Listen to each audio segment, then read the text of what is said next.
बहुत बहुत धन्यवाद। हम लोग पिछले एक सप्ताह से बात कर रहे थे कि जो योग है वह क्या है, और योग से हमारे जीवन में क्या क्या बदलाव हो सकता है, योग की कैसी अवस्था होती है, योग के विभिन्न अर्थ क्या क्या हैं। जैसे हमने बोला था कि आपको कि जीवात्मा और परमात्मा के बारे में भी बताया था कि उनका संपूर्ण मिलन भी योग है। योग जो है हमारे देह, बुद्धि, आत्मा, ये सभी का एक साथ होना, संभाव होना, उसका भी नाम योग है। तो योग के विभिन्न अर्थ हैं, विभिन्न दर्शन हैं। आज हम लोग बात करेंगे कि योग अगर हम करेंगे या योग का जो माध्यम है वह अगर हम अपनाते हैं तो हमारे जीवन में क्या क्या बदलाव, कैसे कैसे बदलाव आ सकता है, ये तो एक अलग बात है। लेकिन योग का जो एक सच्चा रास्ता है, एक सही रास्ता है, वह कैसे अपनाना चाहिए, उसके बारे में बातचीत करेंगे। और इसमें बहुत ही मैं साफ शब्दों में कहना चाहता हूँ कि अगर आप योग करना चाहते हैं और योग करते हैं तो उसकी जो सफलता है, उसका जो रिजल्ट है, उसका जो परिश्रम है जो आप कर रहे हैं योग के द्वारा, उसका उपयोग आपके शरीर में सकारात्मक तरीके से हो।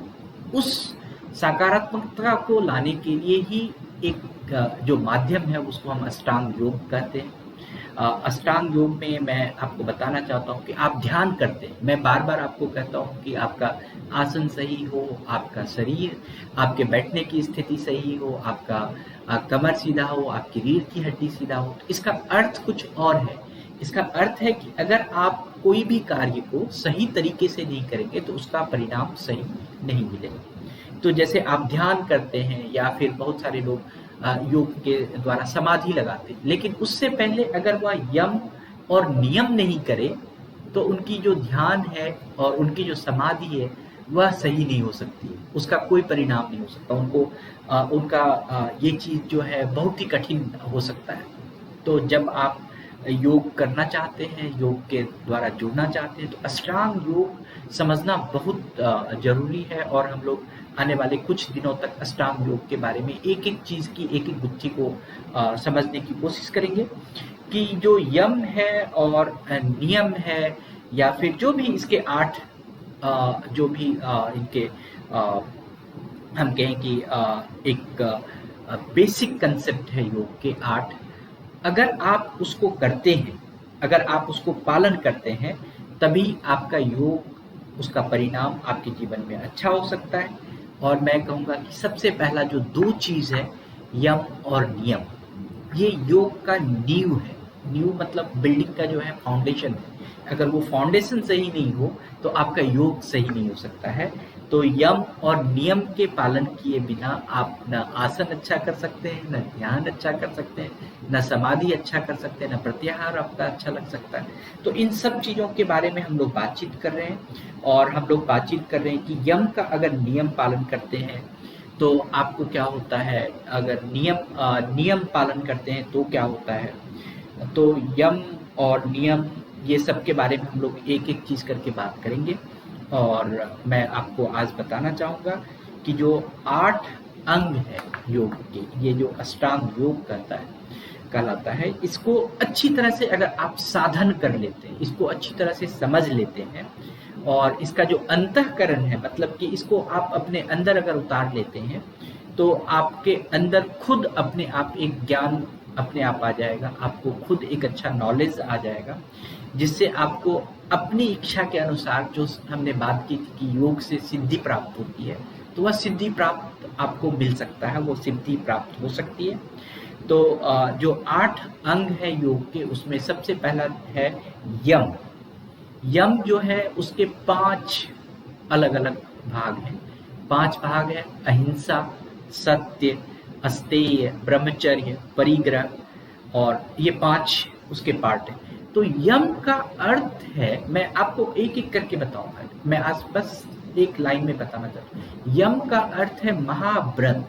आप उपवास करते हैं, जैसे आप किसी दिन आपने अभी सावन की सोमवारी में उपवास किया होगा, या आप अगर जब आपका रोज़ा का समय होता है तो पूरे 1 महीने आप उपवास करते हैं।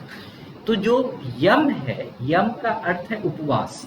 तो किस किस चीज का उपवास करना चाहिए? आप सिर्फ खाना को त्यागने से आपका उपवास सफल नहीं हो सकता है। तो उसके लिए आपको अहिंसा को भी त्यागना होगा, सत्य को अपनाना होगा, अस्तेय, ब्रह्मचर्य या परिग्रह, इन सभी चीजों को अगर आप एक उपवास की तरह करते हैं तो फिर क्या होगा, आपका जो योग का जो पहला नियम है वह बहुत अच्छा लगेगा। हम लोग इसको भी बड़े एक एक करके बात करेंगे कि यम के बारे में क्या होता है, नियम।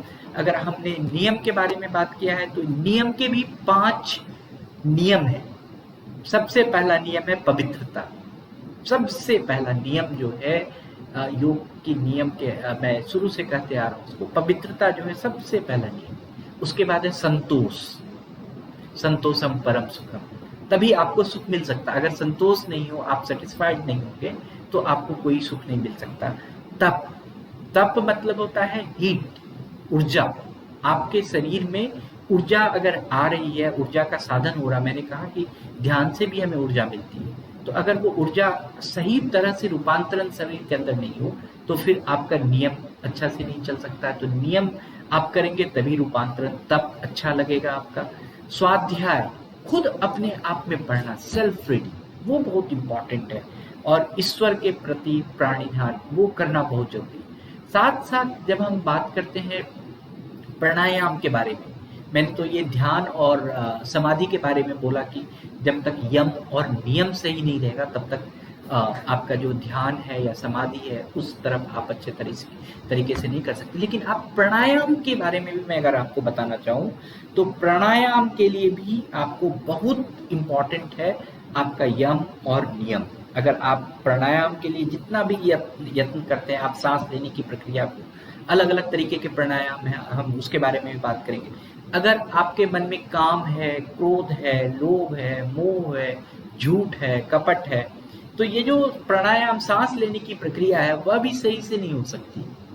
तो आप, जब भी मैं बात करता हूँ योग के बारे में, तो योग के बारे में हम लोगों को समझना चाहिए कि ये जो अष्टांग योग है, अष्टांग योग को अगर जब तक हम नहीं समझेंगे तब तक योग की जो सफलता है वो हमें हाथ में नहीं आएगी।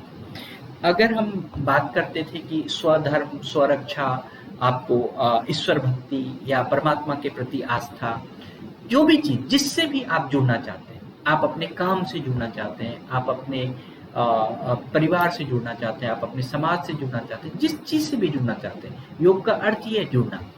तो उन सब में ये अष्टांग योग के जो ये 8 अंग हैं, ये आपको जीवन में हर हमेशा आपको साथ देगा। सिर्फ योग करने के लिए, आसन करने के लिए, प्राणायाम करने के लिए साथ नहीं देगा, इवन कि जीवन के हर पहलू पे इसका बहुत बड़ा महत्वपूर्ण है, इसको भी हमें समझना चाहिए। तो हम लोग कल से यम के बारे में बात करेंगे, फिर नियम के बारे में बात करेंगे कि कैसे कैसे हमें यम और नियम में क्या क्या चीज़ होते हैं, कैसे हमें उसका पालन करना चाहिए, कैसे उस व्रत के बारे में हमने जो कहा कि ये यम जो है एक महाव्रत है, तो उस महाव्रत को कैसे हमें धारण करना चाहिए, महाव्रत कैसे करनी चाहिए, ये भी हम लोग बातचीत करेंगे।